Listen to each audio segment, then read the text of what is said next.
मॉलेस्टेशनचे प्रकार दिसून आल्यामुळे त्या व्यक्तीविरुद्ध गुन्हा दाखल करण्यात आलेली आहे.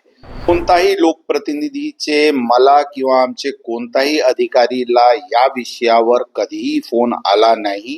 आरोपी सध्या फरार आहे, अनट्रेसेबल आहे. त्यांना अटक करायसाठी वेगवेगळी टीम्स लावण्यात आलेली आहे. आतापर्यंतच्या तपासात हे निष्पन्न आहे की एका व्यक्ती तिथे त्या लॉजवर गेला होता आणि काही आपत्तीजनक कृत्य त्यांनी केला होता आणि त्या अनुषंगाने ते फिर्याद आल्यानंतर ते 354 म्हणजे मॉलेस्टेशनचे प्रकार दिसून आल्यामुळे त्या व्यक्तीविरुद्ध गुन्हा दाखल करण्यात आलेली आहे.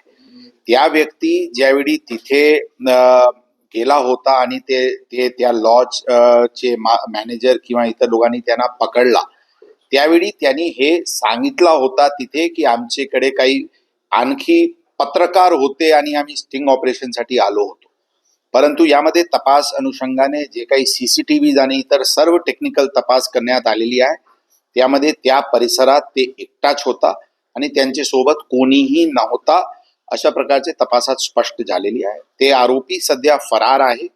त्याचे विचारपूस केल्यानंतर आणखी काही गोष्टी समोर येऊ शकतील, परंतु आतापर्यंतचे तपासात या प्रकरणात एकच आरोपी होता आणि त्या आरोपी सध्या फरार आहे. लोकप्रतिनिधीचा फोन आला असे कोणताही लोकप्रतिनिधीचे मला किंवा आमचे कोणताही अधिकारीला या विषयावर कधीही फोन आला नाही.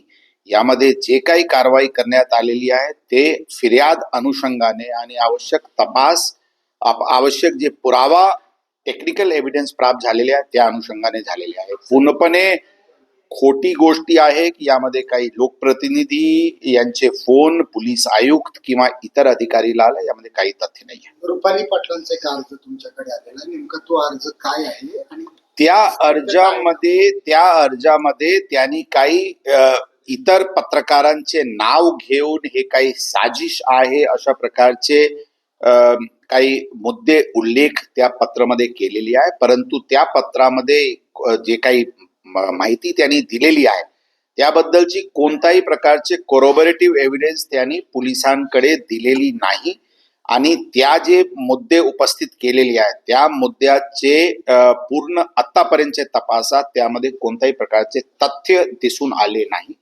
परंतु तपास पुढे सुरू आहे. सर, सोशल मीडियावरच्या काही गोष्टी समोर येतात की ही घटना घडली तेव्हा तिथे काही लोक उपस्थित होते, काही जणांना खाली मारहाण झाली, काही लोक पळून गेले. हे जे नरेटिव्ह सोशल मीडियावर वाचायला मिळते त्यात किती तथ्य आहे?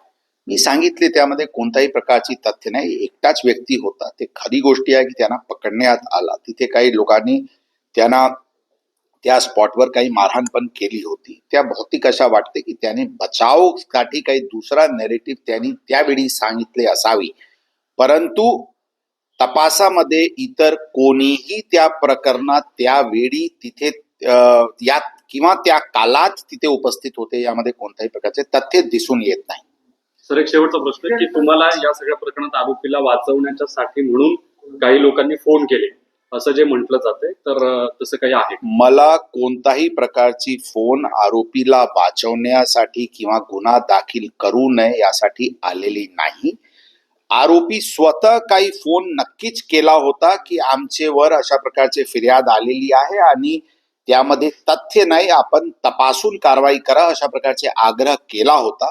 परंतु यामध्ये जे फिर्यादी आले होते, फिर्यादीबद्दलचे जे इनिशियल पडताळणी केल्यानंतर गुन्हा घडला असल्याचे निदर्शनास आल्यानंतर गुन्हा दाखल करण्यात आले. आपण सीसीटीव्ही चेक केले कुठल्या हॉटेल्समध्ये, म्हणजे त्या परिसराचे मागचे हे जे आरोपी आहे त्यांचे बॅक ट्रॅकिंग करून 2 तासाचे कालाचे म्हणजे घटना घडल्याची 2 तासापूर्वी पर्यंतची पूर्ण सीसीटीव्ही पडताळणी करण्यात आलेली आहे आणि त्या लॉजची पूर्ण रेकॉर्ड मागचे 1.5-2 वर्षाचे तपासण्यात आलेली आहे. ही आरोपी त्या लॉजमध्ये पूर्वी 3 वेळा आणखी गेले असल्याचे लॉजचे रजिस्टर वरून दिसून येते, परंतु इतर कोणत्याही गोष्टी समोर आलेली नाही.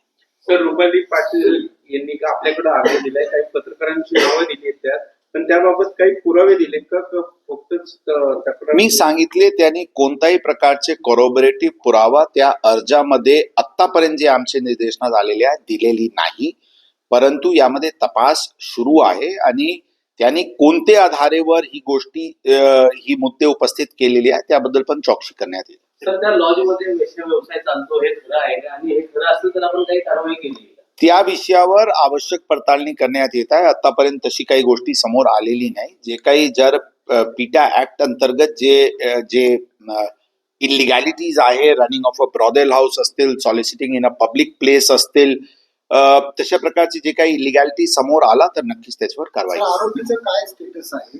आपण आरोपी सध्या फरार आहे, अनट्रेसेबल आहे. त्यांना अटक करायसाठी वेगवेगळी टीम्स लावण्यात आलेली आहे, परंतु आतापर्यंत मिळालेले नाही.